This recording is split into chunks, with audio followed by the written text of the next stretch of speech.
하나님 아버지, 이 세상에 살고 있는 저희들이 세상의 사고 방식과 그 풍조에 파묻혀서 살고 있습니다만, 이렇게 저희를 주일날 모아 주셔서 하나님의 말씀을 듣도록 해 주시니 감사합니다. 저희가 이 말씀을 두렵고 떨리는 마음으로 듣게 하시고, 또 우리가 이 세상에서 살면서 가지고 있는 여러 가지 생각과 또 주장들을 이 말씀에 잘 비추어 보면서 우리가 어떤 면에서 어떻게 변화되어야 할 것인가 분별하고 또 그 말씀에 순종하기로 다짐하는 귀한 시간이 되게 도와주시기를 우리 구주 예수 그리스도의 이름으로 기도합니다. 아멘. 소년이여 꿈을 가져라 하는 이 말씀을 아마 여러분들 들어보셨을 것입니다. 누가 했는지는 잘 모르실 거예요.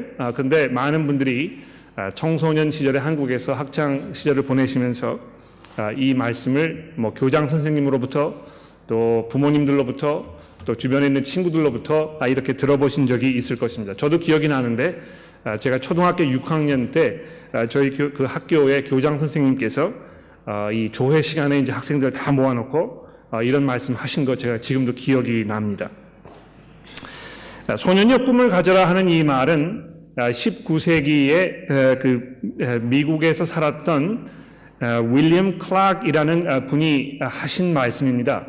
이 윌리엄 클락이라는 분이 생물학자였고 또 농업학을 연구하는 그런 분이었는데요. 이 사람이 19세기 그 말경에 일본 정부의 초대를 받아서 일본 그 홋카이도 여기도에 들어가셔가지고 그 지역에 이 농경 사업을 에 관한 여러 가지 일들을 조언하고 또 이렇게 하는 그런 그 중요한 일을 부탁을 받았습니다. 이분이 그 일본에 가셔가지고 그 일을 맡으시면서 주변에 있는 그 일본 그 여러 청년들의 삶을 돌아보면서 했던 그 이야기가 바로 이 말입니다. 소년이여 꿈을 가져라. 일본 그 청년들이 그 어떤 소망도 없이 꿈도 없이 이렇게 무기력하게 살아가는 그런 모습을 보면서 이들을 격려하기 위해서 또 이 세상에 얼마나 그 할 일이 많은지 이런 것들을 일깨워주기 위해서 또 자기가 지금까지 걸어왔던 그 삶의 모습을 돌아보면서 자기가 이루었던 그 모든 성과들 이런 것들을 일본 그 청년들에게 전해주기 위해서 이렇게 외친 것입니다. 소년이여 꿈을 가져라.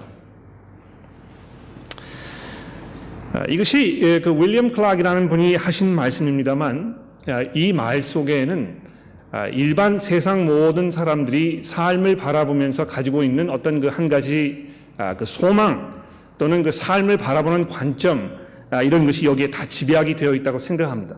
우리가 그냥 무기력하게 살지 말고 어떤 분명한 목표의식을 가지고 그것을 성취하기 위해서 정말 피땀 흘린 노력을 아끼지 않는 그런 삶을 사는 것이 정말 의미 있고 가치 있는 그런 삶이라고 이렇게 모든 사람들이 생각을 하는 것입니다.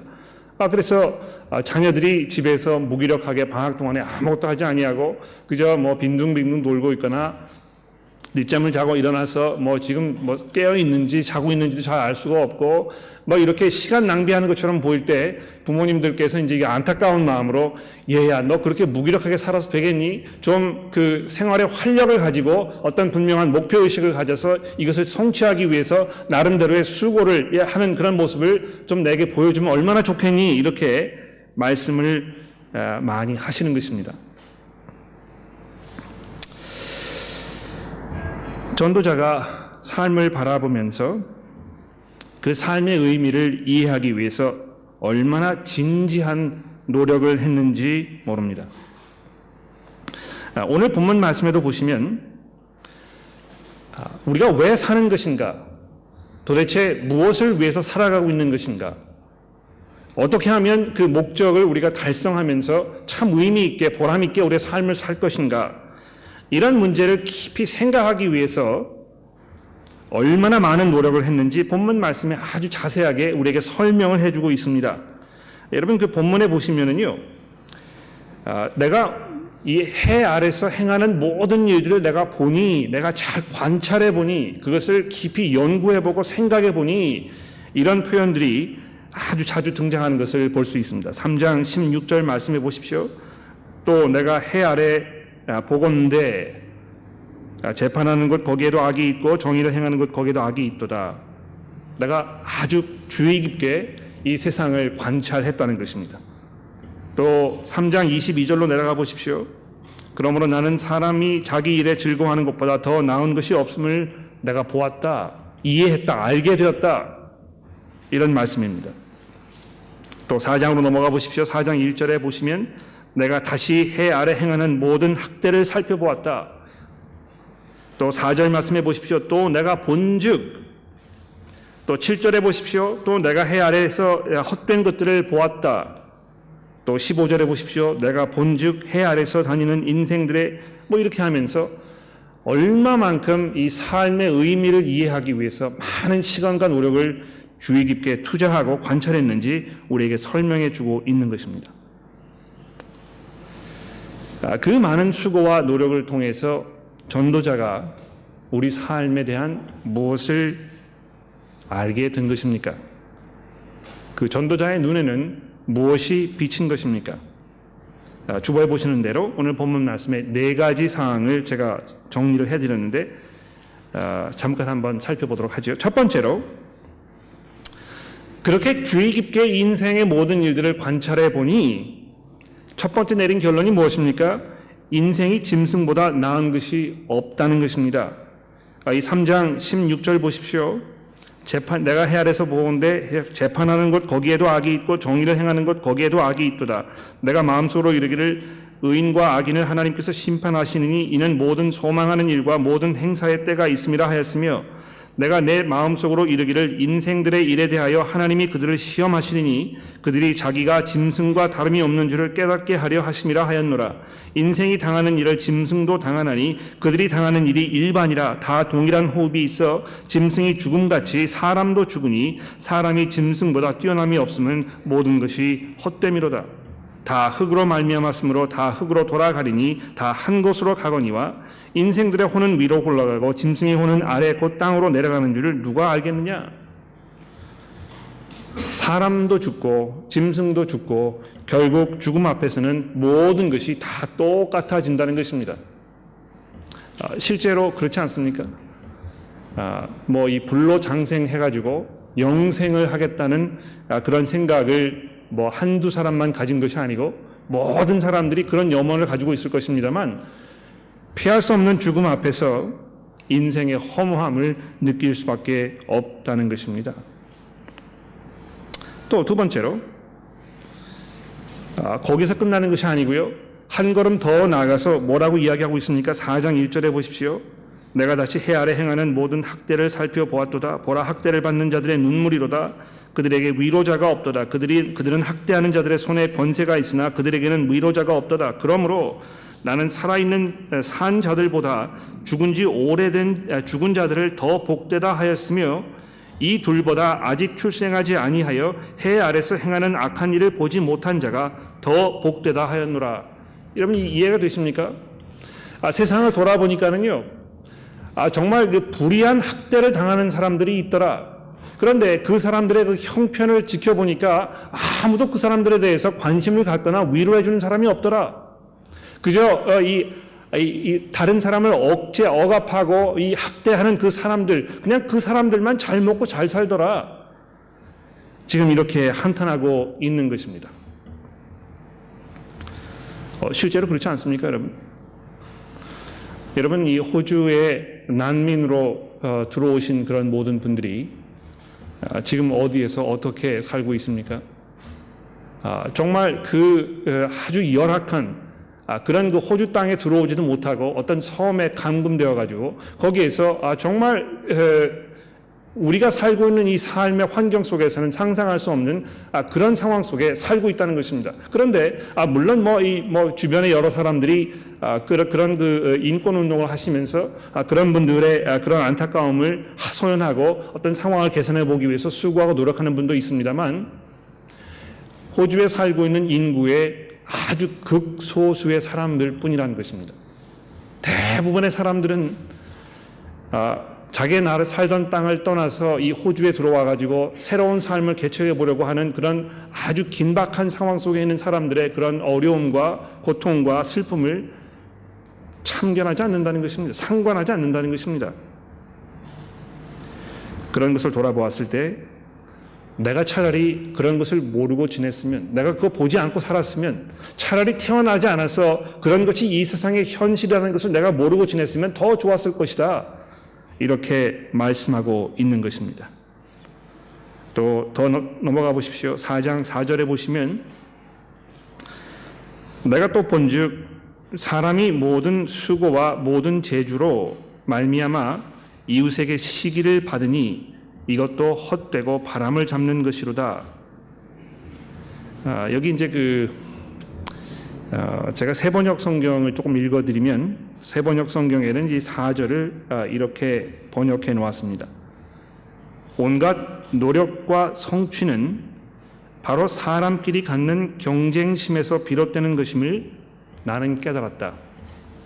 예? 온갖 노력과 성취는 바로 사람끼리 갖는 경쟁심에서 비롯되는 것임을 나는 깨달았다.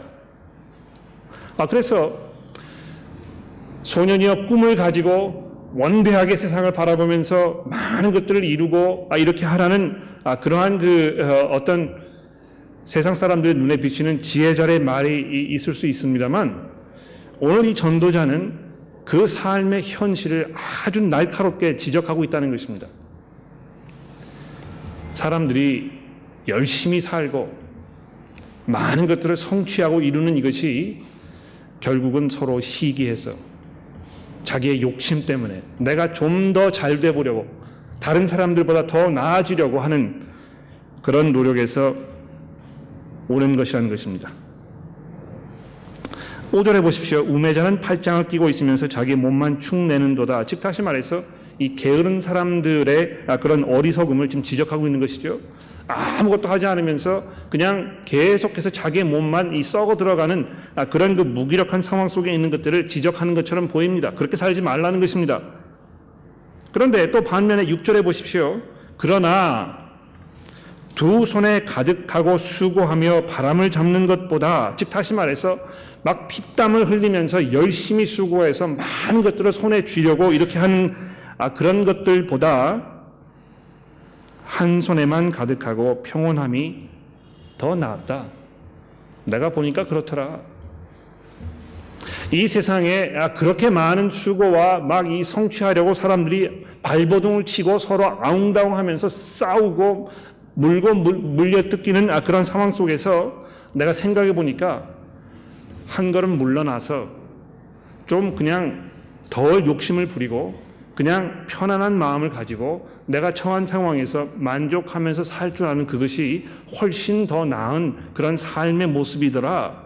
이렇게 결론을 지금 내려주고 있는 것입니다. 열심히 일하는 것도 결국은 헛된 것에 불과하다는 것입니다. 또 보십시오. 4장 7절 말씀에 보시면 인간관계의 어떤 소중함, 이런 것들을 지금 찬송하고 있는 것처럼 보입니다. 또 내가 해 아래서 헛된 것을 보았도다. 어떤 사람은 아들도 없고 형제도 없이 홀로 있으나 그의 모든 수고에는 끝이 없도다. 또 비록 그의 눈은 부요를 족하게 여기지 아니하면서 이르기를 내가 누구를 위하여 이같이 수고하고 나를 위하여는 행복을 누리지 못하게 하는가 하여도 이것도 헛되어 불행한 노고로다. 두 사람이 한 사람보다 나음은 그들이 수고함으로 좋은 상을 얻을 것임이라. 혹 그들이 넘어지면 하나가 그 동물을 불러 일으키려니와 홀로 있어 넘어지고 붙들어 일으킬 자가 없는 자에게는 화가 있으리라. 또 두 사람이 함께 누우면 따뜻하거니와 한 사람이 어찌 따뜻하랴. 한 사람이면 패하겠거니와 두 사람이면 맞설 수 있나니 세 겹줄은 쉽게 끊어지지 아니하느니라. 이렇게 하면서 홀로 있는 것보다 누구와 관계를 맺고 서로 의지하면서 이렇게 아름답게 살아가는 것이 훨씬 더 좋은 것인 것처럼 인간관계의 소중함에 대해서 지금 찬양하는 것처럼 이렇게 들립니다. 근데 실제로 그렇지 않습니까? 홀로 그냥 외롭게 사는 것보다는 누구와 잘 협력해서 좋은 관계를 맺으면서 살아가는 것이 굉장히 좋은 것인 것처럼 보입니다. 그래서 인간관계가 아주 소중하고 거기에서 어떤 삶의 의미를 찾아보려고 하는 이런 노력들이 많이 일어나고 있는 것입니다. 그런데 보십시오. 인생의 의미가 인간관계를 통해서 발견될 수 있는 것입니까? 어제 그 신문을 보니까는요, 한국의 굴지의 기업 회장의 따님, 그분도 이제 많은 것을 이루고 대단한 사업가의 역량을 발휘하는 그런 분이라고 하는데 남편과 이혼 소송을 지금 시작을 했다고 하는군요. 관계가 좋은 것인 것처럼 보입니다만 얼마나 많은 사람들이 인간관계 때문에 또 어려움을 겪고 있습니까? 그래서 그렇게 인간관계의 그 소중함이나 아름다움을 찬양하는 것인 것처럼 보이는 구절 바로 이후에 13절에 보시면 그 인간관계의 어떤 그 비정한 현실에 대해서 또 날카롭게 지적을 하고 있는 것입니다. 보십시오. 가난하여도 지혜로운 젊은이가 늙고 둔하여 경고를 받는 줄을 모르는 왕보다 나으니 그는 자기의 나라에서 가난하게 태어났을지라도 감옥에 나와서 왕이 되었음이니라. 어떤 그 비천한 그런 신분으로 태어나서 아주 지혜롭게 살아가지고 그 왕의 자리에까지 올라갔던 어떤 그 젊은이에 대해서 지금 이야기하고 있는 것입니다. 자기의 자신의 경험담을 이야기하는 것인지 또는 자기가 알고 있는 주변의 어떤 다른 나라의 왕을 이야기하는 것인지 우리가 알 수가 없습니다만 자기가 관찰해 보니까 그런 경험을 하게 되었다는 것입니다. 근데 15절에 보십시오. 내가 본즉 해 아래 다니는 인생들이 왕의 다음 자리에 있다가 왕을 대신하여 일어난 젊은이와 함께 있고 그의 치를 받는 모든 백성들이 무수하였을지라도 후에 오는 자들은 그를 기뻐하지 아니하리니 이것도 헛되어 바람을 잡는 것이로다. 즉 다시 말해서 그 젊은이가요 지금 나라를 다스리던 왕을 대신해서 왕의 자리에 올라갔다는 것입니다. 아주 지혜롭게 처신을 잘해가지고 그래서 이 사람이 나라를 다스리면서 그 많은 백성들이 그 사람의 그 치리의 혜택을 받은 것인 것처럼 보였는데 조금 지나고 나니까 그 다음 세대에 온 그 백성들은 그 지혜로운 그 왕, 그 사람 별로 그렇게 좋아하지 않더라. 그래서 먼저 있던 왕과 새로 된 왕과 또 그 위에 있는 백성들의 이 관계에 대해서 지금 이야기하면서 인간 관계가 얼마나 비정한 것인지 얼마나 사람들이 쉽게 그것을 배신하고 그냥 관계를 별로 이렇게 중요하게 생각하지 않고 그냥 휙 던져버리는 것인지 이런 것을 지금 한탄하고 있는 것입니다. 그래서 여러분 전도자가 이 삶의 의미를 좀 이해해 보려고 내가 지금 왜 살고 있는 것인가, 어떻게 사는 것이 정말 가치 있는 삶인가, 내가 어디에서 만족을 찾을 것인가, 내가 정말 어떻게 이 마음을 평안하게 하고 정말 감사하는 마음으로 이렇게 살 수 있을 것인가, 그런 고민을 많이 했다는 것입니다. 여러분 기억나십니까? 지난주에 우리 그 퀘스천 타임에서 어떤 분이 그런 질문을 하지 않으셨습니까? 우리가 그리스도인인데도 불구하고 마음속에 어떤 그 허전함, 어떤 그 불안한 마음을 갖고 있는 거, 이거 어떻게 이해해야 되겠습니까? 제가 어떻게 답을 드렸습니까? 그럴 수밖에 없다는 것입니다. 우리가 이 세상에 살고 있는 한, 이 세상에서 우리가 경험하고 있는 우리의 삶을 돌아보면 A라는 것이 B라는 것보다 조금 낮게 보일 수 있습니다. 그렇죠? 열심히 사는 것이 무기력하게 사는 것보다 조금 나아 보일 수 있습니다. 홀로 사는 것보다 좋은 관계를 맺고 사는 것이 나아 보일 수 있습니다. 내가 이 짐승으로 사는 것보다 사람으로 사는 것이 좀 더 나아 보일 수 있습니다. 그러나 그것이 조금 나을 뿐이지 이것을 전체적으로 놓고 생각해 보면 내가 인간으로 사는 것, 누구와 관계를 맺고 사는 것, 내가 열심히 피땀을 흘려서 뭘 성취하는 것과 같은 삶을 사는 것, 이런 모든 것들이 다 허무하게 아무런 의미도 거기에서 발견할 수가 없게 될 뿐이라는 것입니다. 실제로 우리가 우리의 삶을 돌아보면 전도자의 이러한 지적이 얼마나 날카로운 것이고 우리의 이 심장을 꿰뚫는 것인지 우리가 인정하지 않을 수 없습니다. 여러분 잘 살아보세. 우리도 한번 잘 살아보세.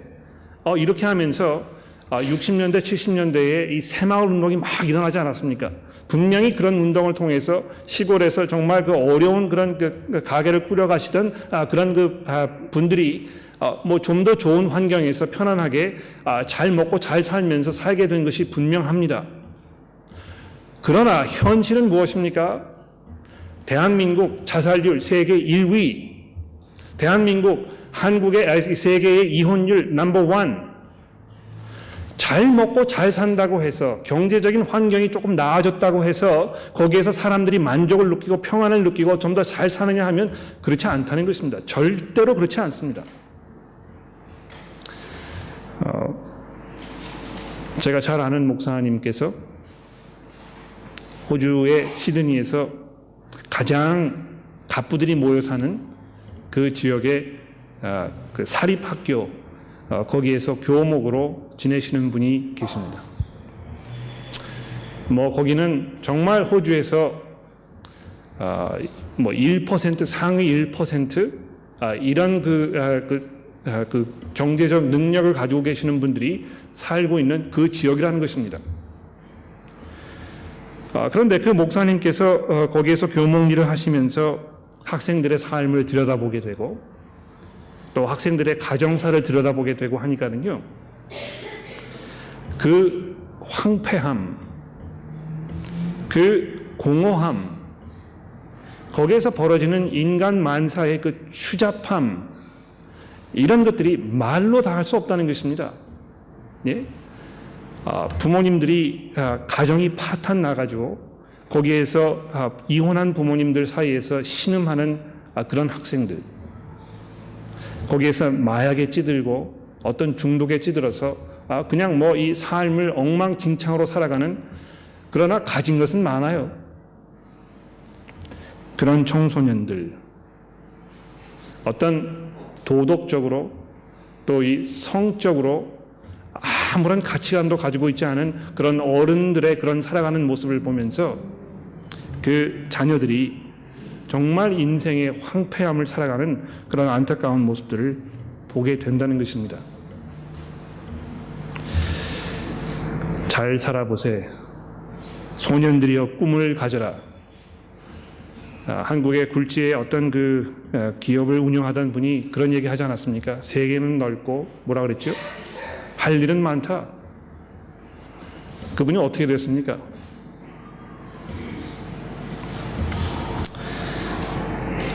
그럼 뭐 어쩌란 말인가? 뭐 어떻게 하라는 것인가? 그러면 이런 질문이 우리 마음속에 떠오르겠죠. 전도자가 그 문제에 대해서 우리에게 어떤 해답을 주고 있습니까? 어떻게 하라고 이야기하고 있습니까? 전도서 곳곳에서 지금 이 말씀을 여러 차례 반복해서 말씀하고 있습니다.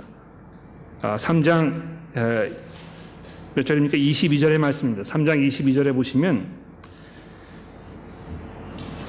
그러므로 나는 사람이 자기 일에 즐거워하는 것보다 더 나은 것이 없음을 보았나니 이는 그것이 그의 몫이기 때문이라. 그 뒤에 일어난 일이 무엇인지 보게 하려고 그를 도로 데려올 자가 누구랴. 자, 이렇게 하면서요, 그런 허무함 속에서, 황폐함 속에서, 어쩔 줄 모르는 안타까움 속에서 우리 인간들이 이 세상에서 할 수 있는 그래도 나은 최상의 선택이라면 하나님께서 우리에게 주신 그 목, 그것을 그냥 감사함으로 받아들이고 거기에서 우리가 즐길 수 있는 것들을 찾고 그냥 거기에서 감사하면서 소박하게 살아가면 그것밖에 다른 길이 없다는 것입니다. 여기 보시면은요, 전도자가 그 마음속에 한 가지 가지고 있는 그 확고한 믿음이 있습니다. 무엇입니까? 하나님께서 이 세상을 지금 통치하고 다스리고 계신다는 것입니다. 그래서 여기 오늘 우리 본문의 맨 첫 부분에도 보시면 3장 17절에 그렇게 말씀하고 있지 않습니까? 내가 해 아래 보건대 재판하는 것 거기에도 악이 있고 정의를 행하는 것 거기에도 악이 있어서 어쩔 줄 몰랐다는 것입니다. 이 정말 마음이 얼마나 무겁겠습니까? 이 악이 만연한 그 세상을 바라보면서. 그러나 17절에 보시면 내가 내 마음속에 이르기를 의인과 악인을 하나님이 심판하시리니 이는 모든 소망하는 일과 모든 행사에 때가 있음이라 하였으며, 즉 다시 말해서 세상이 그렇게 엉망진창으로 돌아가는 것 같고 공허하고 황폐하고 아무런 삶의 의미도 발견할 수 없는 그런 현실을 자기 눈으로 목격하고 있지만, 그럼에도 불구하고 이 전도자는요, 하나님께서 이 온 세상을 심판하실 때가 분명히 올 것이라는 것을 확신하고 있다는 것입니다. 그래서 그 가운데에서 그러한 관점에서 지금 현재 삶을 돌아보았을 때 우리가 할 수 있는 일이 무엇입니까? 그저 하나님께서 우리에게 주신 우리의 상황, 현 상태, 이것을 그저 겸손하게 받아들이고 거기에서 소박하게 어떤 만족과 기쁨을 누리고 할 수 있는 만큼의 행복을 누리면서 그냥 소박하게 살아가는 것이 우리에게 주어진 삶의 몫이라는 것입니다. 자, 그러면서 우리가 오늘 본문의 마지막인 5장 1절에서 7절 말씀으로 넘어가게 됩니다. 자, 여기를 좀 주의 깊게 봐주시면 좋겠는데요. 5장 1절에서 7절 말씀은 어떤 면에서 지금까지 전도자가 1장부터 해왔던 어떤 그 관찰의 결론에 대한 그 중간 보고, 이렇게 생각을 할 수가 있습니다. 그런 모든 것들을 관찰한 후에 지금 전도자가 우리에게 뭘 말해주려고 하는 것입니까? 1절에 보십시오. 너는 하나님의 집에 들어갈 때에 내 발을 삼갈지어다. 가까이 하여 말씀을 듣는 것이 우매한 자들이 제물을 드리는 것보다 나으니 그들은 악을 행하면서도 깨닫지 못함이니라. 너는 하나님 앞에서 함부로 입을 열지 말며 급한 마음으로 말을 내지 말라. 하나님은 하늘에 계시고 너는 땅에 있음이니라. 그런즉 마땅히 말을 적게 할 것이라. 걱정이 많으면 꿈이 생기고 말이 많으면 우매한 자의 소리가 나타나니라. 내가 하나님께 서원하였거든 갚기를 더디하지 말라. 하나님은 우매한 자들을 기뻐하지 아니하시며 서원한 것을 갚으라. 서원하고 갚지 아니하는 것보다 서원하지 않는 것이 더 나으니 내 입으로 내 육체가 범죄하게 하지 말라. 사자 앞에서 내가 서원한 것이 실수라고 말하지 말라. 어찌 하나님께 내 목소리로 말미암아 진노하사 내 손으로 한 것을 멸하게 하랴. 꿈이 많으면 헛된 일이 많아지고 말이 많아도 그러하니 오직 너는 하나님을 경외할지니라. 결론적으로 말씀을 드리면 지금 이 5장 1절에서 7절 말씀에 전도자가 하는 결론은 무엇입니까? 꿈이 많아서 야망이 있어가지고 내가 세상에서 무엇을 좀 성취해야 되겠다 하는 그 성취욕으로 넘쳐나서 많은 일들을 해보려고 하고 많은 것들을 경험하려고 하고 이렇게 해서 지식을 늘리고 자기 어떤 그 업적을 쌓아가고 이런 모든 것들을 하면 할수록 어떻게 된다고요? 점점 야망을 꿈꾸게 되고 생각이 복잡해지고 그러다 보면 말을 마구 쏟아내게 되고 주워 담을 수 없는 그런 일을 하게 되고 그러다가 후회하게 될 수밖에 없다는 것입니다.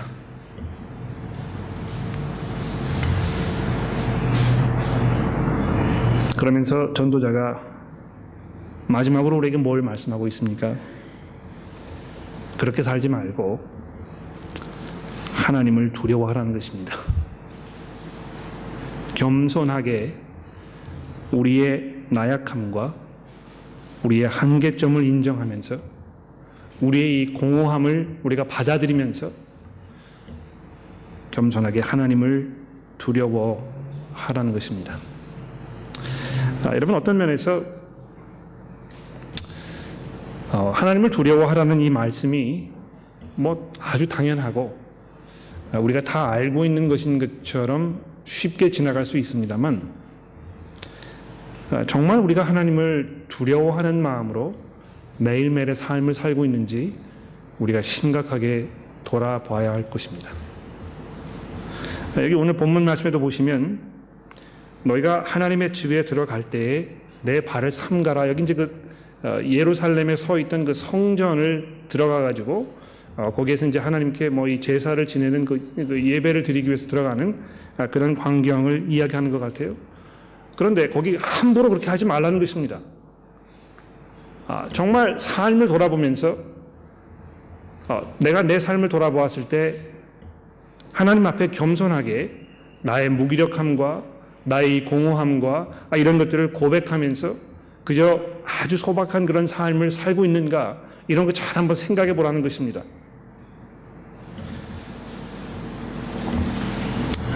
우리는 이제 교회에 들어올 때 하나님의 집에 들어온다고 얘기하지 않습니다. 왜 그렇습니까? 교회 건물이 하나님의 집이 아니고 이제 하나님께서는 그 성령으로 우리 성도들의 마음 가운데 살고 계시기 때문에 어디가 성전입니까? 우리가 성전인 것입니다. 그렇죠? 그래서 내가 지금 어디에서 무엇을 하면서 살고 있든지 나는 곧 하나님 앞에 있는 것이고 내 삶을 통해서 하나님께 예배를 드리고 있는 것입니다. 더 이상 어떤 곳에 가서 어떤 특정한 장소에 앉아서 어떤 특정한 무엇을 해야 하나님께 예배를 드리는 그때가 이제 다 지나갔다는 것입니다. 그러므로 이 자리에서 우리가 예배를 드린다고 자꾸 이렇게 얘기하지 않으면 좋을 것 같아요. 왜 그렇습니까? 생각에 혼란이 오거든요. 여기에 와서 우리가 이걸 해야 하나님께 예배를 드린다고 자꾸 생각하게 되기 때문에. 그러나 성경이 그렇게 얘기하지 않습니다. 우리가 매일매일 살아가는 삶의 현장, 그것이 예배의 장소라는 것입니다. 그러면 그 장소에서 우리가 어떻게 살아야 되겠습니까? 우리의 야망과 우리의 욕심과 이것을 추구하면서 우리가 무엇을 성취할 수 있다는 생각으로 이 청년이여 야망을 가지고 이 세상을 정복하라는 그런 그 허황된 꿈을 가지고 삶을 접근해야 되겠습니까? 그렇지 않다는 것입니다. 전도자가 얼마나 냉철하게 우리 현실을 직시하면서 그것을 인정하라고 우리를 설득하고 있는지 모릅니다. 하나님을 두려워하라. 그분께서 의인과 죄인을 반드시 심판하실 것이라는 것을 기억하면서 하나님을 두려워하는 삶을 살아라. 이렇게 말씀하고 있는 것입니다. 그러한 관점을 생각해 보았을 때 사도 바울이 빌립보서에서 말씀하는 그 내용을 우리가 잘 이해할 수 있습니다. 여러분 성경을 가지고 계시니까 빌립보서 4장에 있는 말씀을 잠시 한번 살펴봐 주시겠습니까? 빌립보서 4장 10절에 있는 말씀입니다.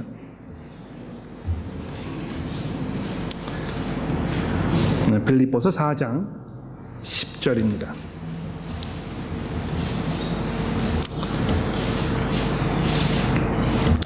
내가 주 안에서 크게 기뻐함은 너희가 나를 생각하던 것이 이제 다시 싹이 나미니 너희가 또한 이를 위하여 생각은 하였으나 기회가 없었느니라. 내가 궁핍함으로 말하는 것이 아니라 어떤 형편에든지 나는 자족하기를 배웠노니 나는 비천에 처할 줄도 알고 풍부에 처할 줄도 알아 모든 일 곧 배부름과 배고픔과 풍부와 궁핍에도 처할 줄을 아는 일체의 비결을 배웠노라. 내게 능력 주시는 자 안에서 내가 모든 것을 할 수 있느니라. 아마 이 빌립보서 4장 13절의 말씀은요, 성경에서 우리 그리스도인들이 가장 많이 오해하는 그런 구절이 아닌가 생각합니다. 이 전후 문맥을 거두절미 다 해버리고요, 그냥 이 13절만 계속 읽는 것입니다. 내게 능력 주시는 자 안에서 내가 모든 것을 할 수 있느니라. 내가 사업을 좀 왕창 한번 벌여와야 되겠다. 나 이거 할 수 있어.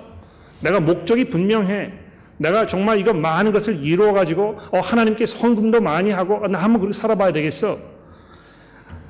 그런 생각을 하기 위해서 이 빌립보서 4장 13절의 말씀을 자꾸 인용하는 것이죠. 그러나 그 앞뒤를 잘 살펴보십시오. 그런 이야기를 하고 있는 것입니까? 그렇지 않습니다.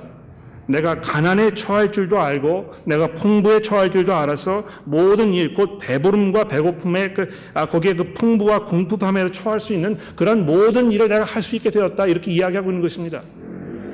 가난하면 가난한 대로, 부하면 부한 대로, 내가 좀 상황이 어려우면 어려운 대로, 내가 몸이 좀 아프면 아픈 대로, 내가 건강하면 건강한 대로, 내가 무슨 상황에 처해 있든지 간에 내가 하나님께 감사하고 자족하고 기뻐하는 그런 일체의 비결을 내가 배웠노라. 어떻게 그렇게 되는 것입니까? 무엇이 바울로 하여금 이러한 결론에 이르게 한 것입니까? 그리스도 예수 안에 있는 이 복음의 능력으로 우리가 하나님의 영생 가운데 들어갔다는, 그래서 우리가 하나님과 영원히 그 나라에서 이 그리스도의 그 찬란한 영광을 누리면서 살게 될 것이라는 그 소망으로 인해서 이제 이런 신점으로, 이런 관점으로 삶을 바라볼 수 있게 되었다는 것입니다. 여러분, 복음의 능력 가운데 살고 계십니까? 우리가 하나님과 원수 되었었지만 하나님께서 우리를 사랑하셔서 우리와 화해하시기를 원하셨고, 그래서 이 그리스도의 그 십자가의 피로 말미암아 우리가 죄를 용서받는, 그래서 하나님과 화해될 수 있는 하나님의 양자로 우리가 그 집에 들어갈 수 있는 그러한 특권을 얻었다는, 그래서 우리가 이 정말 하나님의 그 영원한 나라에서 우리가 아무런 두려움과 고통과 슬픔 없이 하나님과 이 영원한 교제 속에 살 수 있다는 그러한 그 소망이 여러분과 저로 하여금 우리 현재의 삶 속에서 자족하면서 살 수 있도록 우리를 도와준다는 것입니다. 사도 바울의 그 주장이 얼마나 놀라운지 모릅니다. 고린도전서 7장에 보시면은요, 이 결혼의 문제에 대해서 얘기하면서 아직 결혼하지 못한 분들, 너무 거기 결혼하는 그 일에 삶의 모든 것을 걸지 말라고 얘기합니다. 결혼하는 것도 좋지만 결혼하지 않고 독신으로 사는 것이 훨씬 더 좋다는 것입니다. 그러면서 무슨 이야기를 하고 있습니까? 여러분 중에 지금 그 노예로 살고 계시는 분이 계십니까? 여러분, 노예로 산다는 것이 얼마나 비참하고 처참한 일이겠습니까? 그렇죠?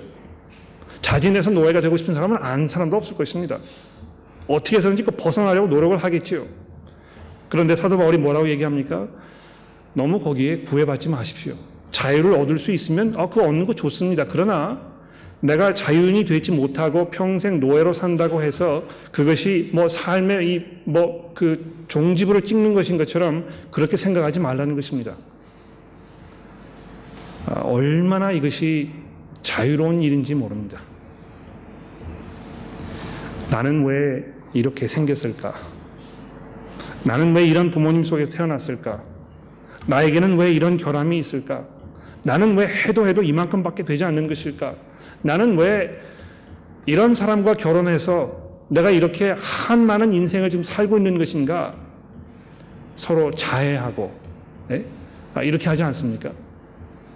그러나 그리스도의 복음 안에 있는 우리 그리스도인들에게 성령께서 말씀하시는 바가 무엇입니까? 내가 세상을 이겼노니, 그리스도께서 세상을 이기셨기 때문에 우리가 그분의 그 평안 속에 들어갈 수 있다는 것입니다. 그러므로 여러분, 저희가 이제 그 전도서의 중간 부분까지 왔는데요. 이제 성장 그룹이 시작이 됐으니까 여러분 성장 그룹으로 모이시면서 나머지 부분들을 본문을 잘 관찰해 보시고 이 전도자가 이제 어느 쪽으로 우리의 그 생각을 몰고 가려고 하는지 잘 한번 파악해 보십시오. 전도서는요, 자꾸 본문을 여러 번 읽으셔야 그래야 이게 이제 그 머릿속에 조금 정리가 되게 될 것입니다. 그냥 한번 이렇게 본문 보고 그 성경 공부 교재에 나오는 질문들을 대답하시려고 하면 여러분 상당히 어려움을 겪게 되실 것입니다. 그러니까 문제를 대답하려고 하는 방법으로 접근하지 마시고 지금 이 본문을 통해서 전도자가 우리에게 뭘 얘기하려고 하는 것인가, 이것을 이해하시기 위해서 자꾸 본문을 여러 번 읽으시면 그러면 좋겠습니다. 기도하겠습니다.